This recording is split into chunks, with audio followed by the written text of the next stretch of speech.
Hello everybody, it's Sarah and welcome to day 19 of Bookmas. I have a playlist of all my Bookmas videos so far, so if you have missed any or if you want to check any of them out, the playlist is linked down below and up there, so go and do that. And I gotta be honest, today was supposed to be the day when I upload my colonialism, race and slavery within the Stormlight archive video. But first of all, I gotta leave in 30 minutes, so I don't have time to film that video because it's definitely gonna take me longer than that. And second of all, I also think that during Christmas time, Christmas stress, I just won't have the time to film that anymore and to edit that video. So you'll probably get it in the new year. But it's coming. I promise you it's coming. And so anyway, what did I decide to do instead? As you can probably see by the title, I decided to instead film the Get to Know the Fantasy Reader book tag, which is a book tag that I've been meaning to do for a while now. I haven't been tagged by anyone, but I wanted to do it anyway. And as always, the original video, which is by the book pusher, will be linked down below. She based this tag off of another tag that was the Get to Know the Fantasy Reader book tag, and just change the questions so they fit the fantasy reader. Did I say fantasy reader? Get to know the romance reader.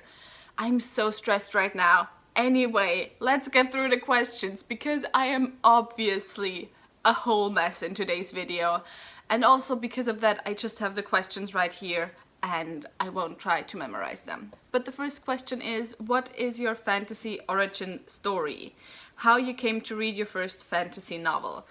And I don't remember exactly how I came to read my first fantasy novel, but I think I've mentioned a couple of times on my channel already that my first solid fantasy, especially high fantasy novel that I ever read, that I remember reading, was Eragon, and that was when I was, I think, 10 or 11 years old.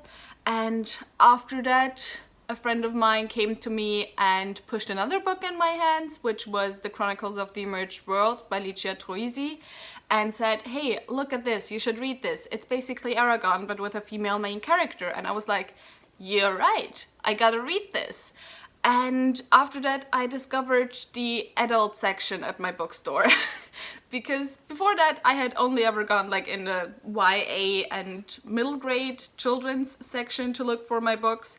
But I couldn't find The Chronicles of the Emerged World there, even though it is a YA. I think it's actually now in the YA section at my bookstore, no longer in the adult section, but back then it was in the adult section. And so I discovered a whole new world of amazing books, and I have never looked back since.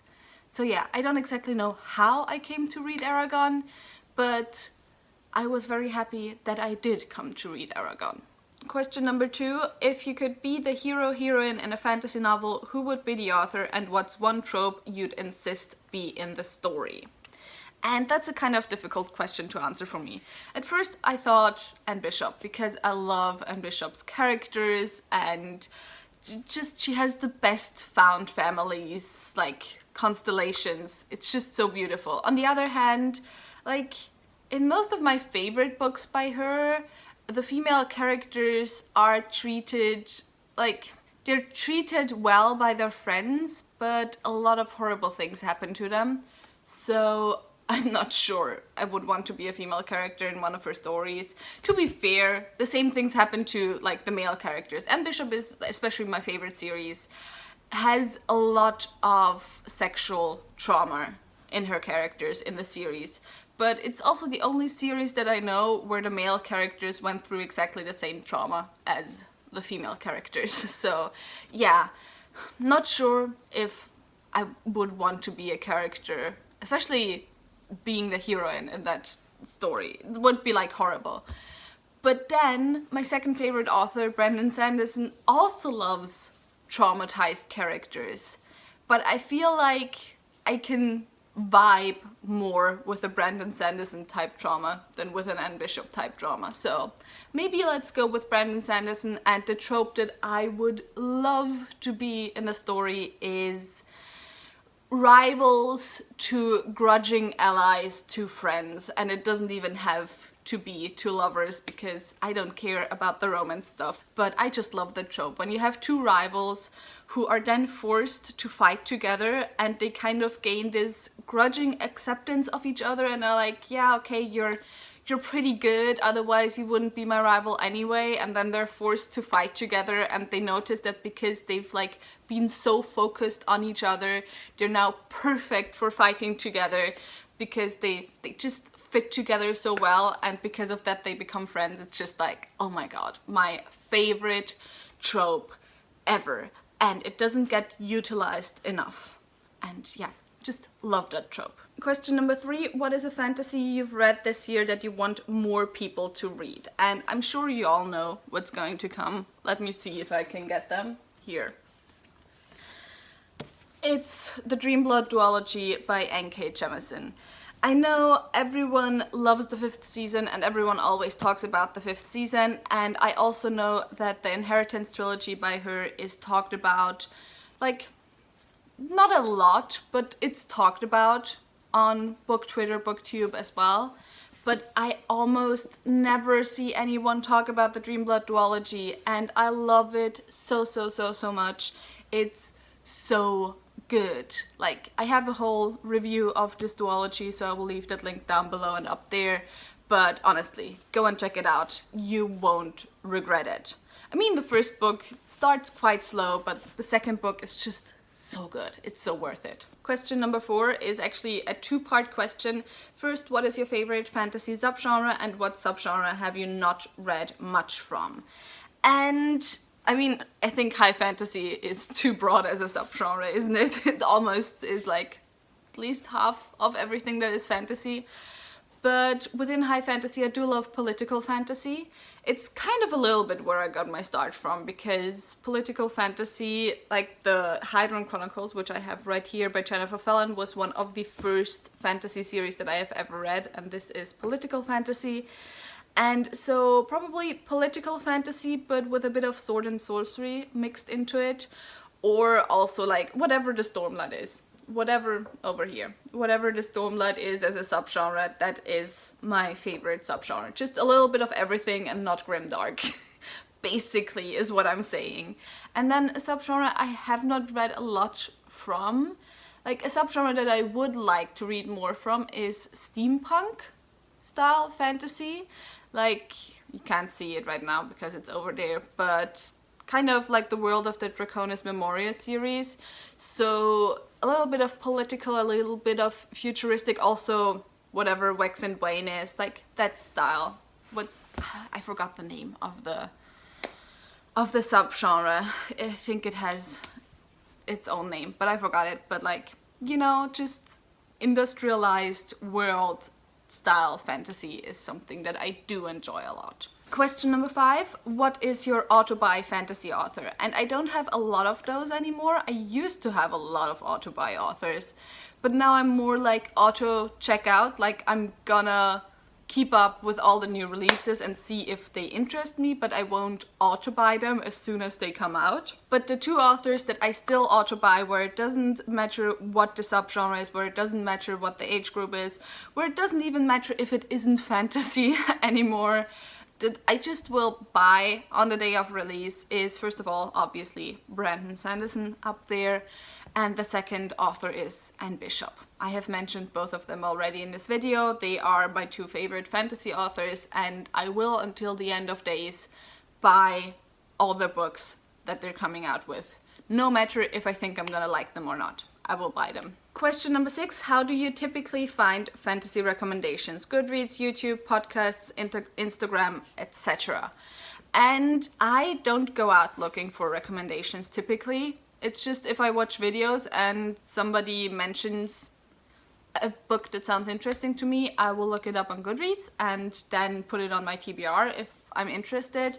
Or if I come across a book on Twitter, then that as well. But that's kind of my main 2 things, where if I come across books that look interesting, I will check them out. So mainly YouTube and Twitter. Question number 7, what is an upcoming fantasy release you're excited for?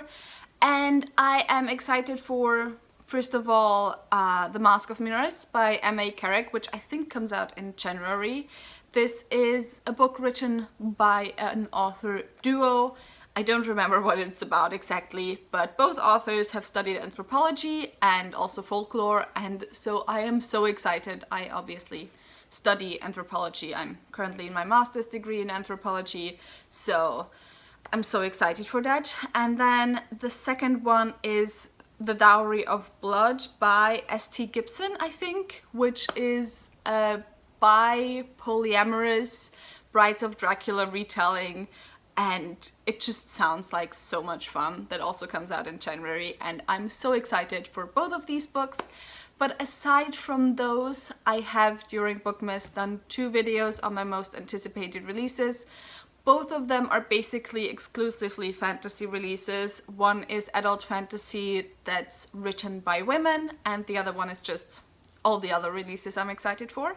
So I will leave both of those videos linked down below, and of course they're also in my Bookmas playlist.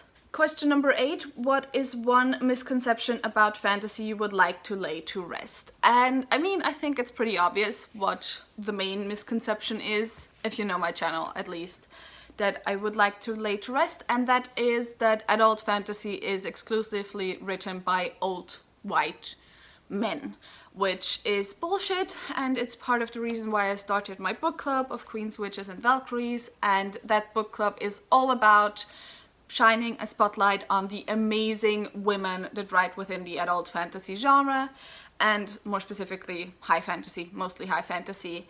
And I know I should probably have already uploaded the poll for Buddy Read for January. I still haven't done that. Maybe I'll have done it by the time you see this video, but so far I haven't. But yeah, so if you're interested in joining the book club and getting to know more about the amazing women that write within the adult fantasy genre, I will leave all the links down below, and the announcement video I will also leave linked up there, if there's still space up there, because you can only have 5 links per video, but if it is, it's also linked up there. Question number 9. If someone had never read a fantasy before and asked you to recommend the first 3 books that come to mind as places to start, what would those recommendations be? And I mean, it's kind of hard to find just 3 recommendations, because of course it depends on what else you usually or typically enjoy reading. If you typically enjoy literary fiction, I might like recommend something else than if you typically enjoy YA books or like YA romances or whatever. But I have 3 books that I think are easy to get into, like pretty much for anyone. And if they are for everyone, I don't know, but I think they are readable for everyone, let's say it like that.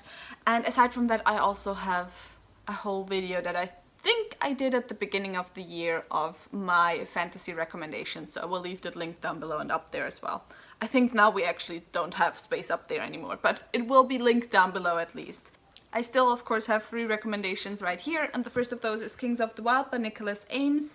This is the first book in a series that is called The Band, but all the books are pretty much, while they are connected, they are still very much standalones. So the plot within these books is over at the end of the book. In this first book, we follow a band of old grizzly warriors in this world. Mercenary bands are like rock stars, kind of, and we follow a band who, in their heyday, used to be the biggest band. They were the most famous, but now they are old, they are retired. However, they have to come back together after the daughter of the leader is in some peril. She isn't a damsel in distress, but she is in some peril, and so you have a bunch of old dudes fighting monsters during the entirety of the book, and it's loads of fun. There's a lot of very like tropey parts to this, but on purpose. It's very classical D&D fantasy, and nevertheless there's still some emotional like parts in it. I read the second book, Bloody Rose, yesterday, and I was sobbing at the end. I can already tell you it was heartbreaking, And yeah, I can definitely recommend this. Then the second book I can recommend is of course Elantris by Brandon Sanderson. I think this is on a lot of fantasy for beginners recommendations list because first of all it is, at least so far, still a standalone. I think there is a sequel planned, but this also is a book that works as a standalone. And you just follow this city who kind of used to be this very shining city, and the citizens of that city were treated as gods. However, one day the magic of the city failed and suddenly everyone just became living dead, basically. And you follow a main character who is supposed to marry a prince, and she comes from a different country, and when she arrives she learns that the prince is dead, and the reason why the prince is dead might have something to do with this magical city that has now fallen into ruin. And yeah, I absolutely love this book as well. I think the characters are very relatable. I think the plot is easy to get into. There's some world building, like enough to make it interesting, but not that much that maybe for people who are new to fantasy that they're gonna be confused. And so that's the second book that I can recommend. And then the third book I would recommend is the Black Magicians trilogy by Trudy Canavan. This is a series. The first book is The Magicians Guild, and in this series we follow Sonia, and she lives in this city where there's this Magicians Guild, obviously, but only aristocrats are allowed into the guild. She is from the slums of the city, and one day, however, it is discovered that she has a huge magical potential.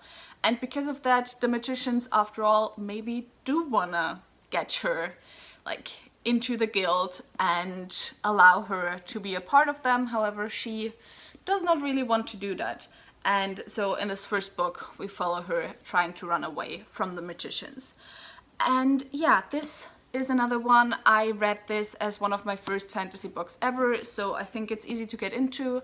The writing style is also kind of, it's not YA, but it is in certain parts very reminiscent of YA. The second book also has a school setting, so that's again a bit reminiscent of YA. However, it was written before a time when YA was like solidly established, so it kind of falls into this in-between space, and because of that it is very easy to read, and I think it is enjoyable for both people who do enjoy YA as well as for people who maybe don't enjoy YA as much.